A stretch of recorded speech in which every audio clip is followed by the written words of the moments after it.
రాష్ట్ర ప్రభుత్వం కృతనిశ్చయంతో ఉంది. ఆ భగవంతుని అనుగ్రహంతో శ్రీశైలం, నాగార్జున సాగర్, పులిచింతల నిండాలి. కృష్ణానది నిండుగా ప్రవహిస్తుంది. రాయలసీమకు నీళ్లు వస్తాయి. ఆగస్టు మొదటి వారంలో రాష్ట్రంలోని జలాశయాలని నిండుకుండలుగా మారడం ఎంతో సంతోషంగా ఉంది.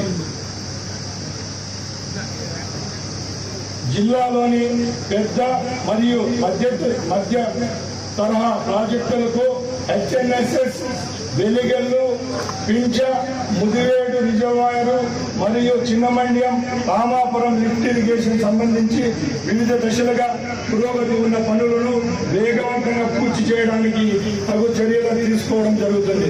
వెలిగల్లు ప్రాజెక్టు పరిధిలో ఉన్న ప్రతి చెరువుని నీటితో నింపుతాం. వెలిగల్లు నీటిని వ్యవసాయాన్ని సమృద్ధిగా సాగు చేస్తాం. జిఎన్ఎస్ ఇంకొకటి Jal Jeevan mission water grid గురించి.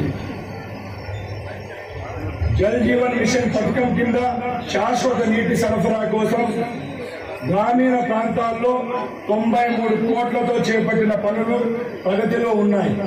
జిల్లాలో రాయచోటి, మదనపల్లి, పీలేరు, అంబలపల్లి నియోజకవర్గాలకు 24 కోట్లు మంజూరు కావడం జరిగింది.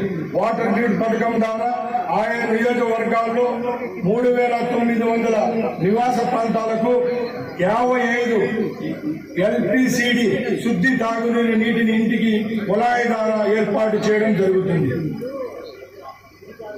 బ్యాంకుల లింకేజ్.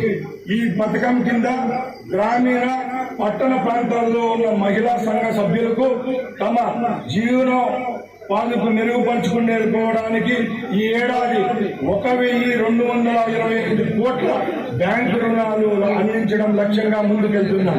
విద్యుత్ రంగం. జిల్లాలో 574 వ్యవసాయ ఫీడర్లు ఉండగా 1,32,000 వ్యవసాయ విద్యుత్ పంపు సెట్లు ఉచితంగా విద్యుత్తును అందించడం జరుగుతూ ఉంది. నూతనంగా 33/11 kV సామర్థ్యం గల 37 సబ్స్టేషన్లు ఏర్పాటుకు ప్రతిపాదనలు పంపడం జరిగింది.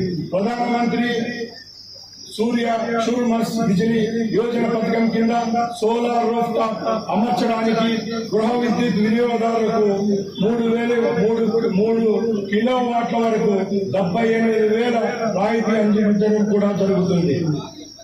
విద్యారంగం. పిల్లలకు మనం ఇవ్వగలిగే ఆస్తి చదువు ఒకటి. మన బడి మన భవిష్యత్తు.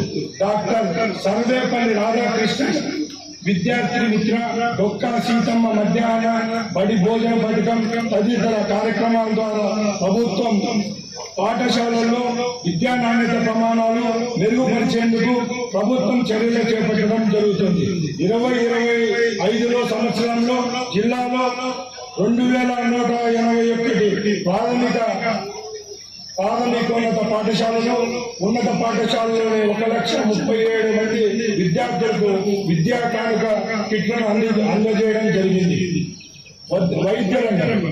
ప్రభుత్వ ఆసుపత్రుల్లో రోగులకు నాణ్యమైన వైద్య సేవలు అందించేందుకు వైద్యులు కృషి చేయాలి.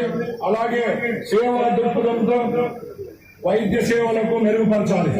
అలాగే డాక్టర్ ఎన్టీఆర్ వైద్య సేవ ట్రస్ట్ 2025 ఆర్థిక సంవత్సరంలో జిల్లాలో ఇప్పటి వరకు 6,40,00,000 రూపాయలు ఖర్చు చేసి 3,295 మందికి ఎన్టీఆర్ వైద్య సేవా ట్రస్ట్ ద్వారా వైద్య చికిత్స అందించడం జరిగింది. అలాగే ఆరోగ్య ఆసరా ద్వారా 35,000 మంది వ్యాధిగ్రస్తులకు 16.65 కోట్ల రూపాయలు చెల్లించడం జరిగింది.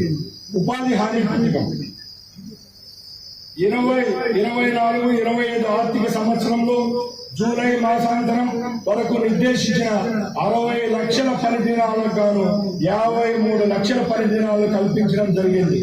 1,98,000 కుటుంబాలకు 3,14,000 మంది కూలీలకు 138 కోట్ల రూపాయలు వేతనాల రూపంలో చెల్లించడం జరిగింది. అమృత్ సరోవర్ కార్యక్రమంలో భాగంగా జిల్లాలో 3.72 కోట్ల రూపాయల ఖర్చుతో 82 చెరువులు పునర్నిర్మించడం జరిగింది.